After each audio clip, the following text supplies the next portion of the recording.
Hi friends, ఎలా ఉన్నారు? So ఈరోజు 2 వీడియోస్ అనమాట. సో ఫస్ట్ ఏంటంటే నిన్నటి నుంచి నిన్న న్యూస్ వచ్చింది కదా. సో ఒక ఇండియన్ ఎంప్లాయీ ఏంటంటే న్యూయార్క్ స్టేట్ డిపార్ట్మెంట్ వర్క్ చేస్తున్నాడు. సో మెహుల్ గోస్వామి అని చెప్పి అతను 2 జాబ్స్ చేస్తూ దొరికిపోయాడు అనమాట. దొరికిపోతే ఆల్మోస్ట్ అతనికి 15 years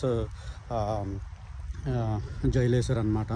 సో వాళ్ళు ఏం చెప్తున్నారు అంటే, సో ఆల్రెడీ ఆయన న్యూయార్క్ స్టేట్ డిపార్ట్మెంట్కి ఫుల్ టైం జాబ్ చేస్తున్నాడు. ఫుల్ టైం జాబ్ చేస్తూ అది రిమోట్ జాబ్ అనమాట. అది చేస్తూ వేరే జాబ్ చేసుకుంటున్నాడు అనమాట. వేరేది కూడా ఫుల్ టైం జాబ్ చేస్తుంటుంటే వాళ్ళు స్టేట్ డిపార్ట్మెంట్ వాళ్ళు ఫైండ్ అవుట్ చేశారు.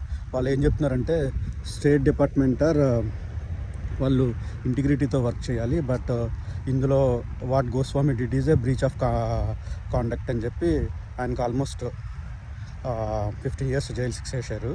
అండ్ స్టేట్ ఫండ్స్ని వాళ్ళు ఆల్మోస్ట్ $50,000 స్టేట్ ఫండ్స్ని వాళ్ళు మిస్యూజ్ చేశారు. అంటే ఈ రిమోట్ జాబ్ చేసుకుంటూనే వేరే జాబ్ కూడా చేసుకుంటున్నాడు అని చెప్పి. సో దాన్ని ఇండియాలో మూన్ లైటింగ్ కూడా అంటారు. ఇండియాలో కూడా ఇప్పుడు కొంచెం సీరియస్గానే తీసుకుంటున్నారు మూన్ లైటింగ్. ఇక్కడ చాలామంది యూఎస్లో చేసుకుంటారు, 2 days జాబ్ అలా చాలామంది చేసుకుంటారు. సో కోవిడ్ టైంలో కూడా చాలామంది చేసుకున్నారు. బేసిక్గా ఏంటంటే 2 కాంట్రాక్టింగ్ జాబ్లు అలా చేసుకుంటే చాలామంది చేసుకుంటారు అలాగా.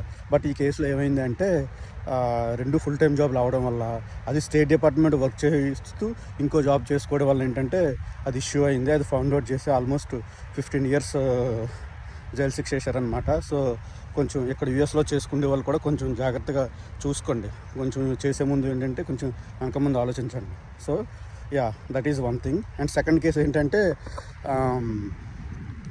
దీపావళి క్వీన్స్లో ఏమైందంటే ఒకసారి ఈ వీడియో చూడండి. Called the police around midnight because he could see fireworks shooting into their backyards.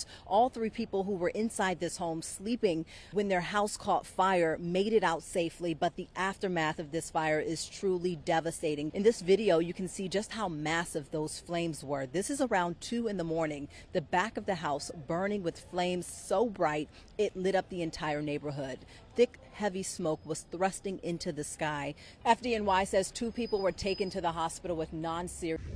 So ఈ వీడియోలో ఏంటంటే దివాళీ సెలబ్రేషన్స్ చేసుకున్నారు కదా ఇవి 2 days బ్యాక్ అలాగా.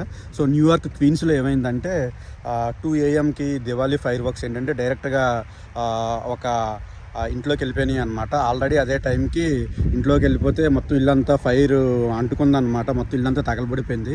సేమ్ టైంకి ఇంట్లో వాళ్ళు ఉన్నారు, 3 people ఉన్నారనమాట. సో వాళ్ళు మైనర్